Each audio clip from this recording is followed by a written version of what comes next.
मित्रांनो, कशी कांदा तळ आमची वरून पूर्ण शेवणीची झाडं, त्यातून खालाची हाईट दिलेली, असे कॉलम भरून घेतलेली पूर्ण पूर्ण हवेत.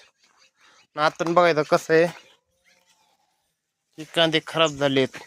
आतून पूर्ण असे बांबू भरलेत. हे बघा ओढणं, कारण की इथं थोडं पाईप गांजलेलं दिसते बघा. इथं थोडा कलर डाऊन झाला, म्हणजे पहिलं खूप कमी दिलता कलर. बिल्डिंगवाल्याने सांगितलं आम्ही दाट कलर द्या, पण नाही ऐकलं आम्ही. मग या वर्षी बघा पुढच्या भागात तिकडं कलर दिलाय, तिकडं ओके दिसतोय बसारा.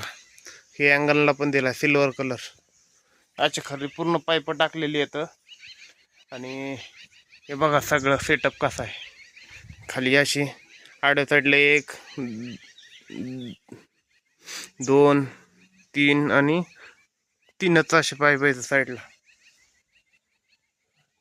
931 हा पूर्ण एवढा कांदा भरलेला आहे. थोडाच कांदा, पाणी कमी पडलं होतं त्याच्यामुळे 50-60च वण्याचा कांदा, 2च गळे कांदा आहे. आम्ही टाकलं होतं ही पावडर कांद्यात ह्या वर्षी, थंडर डस्ट म्हणून. कसा रिझल्ट आहे सांगा तुम्ही, कधी वापरला असला तर.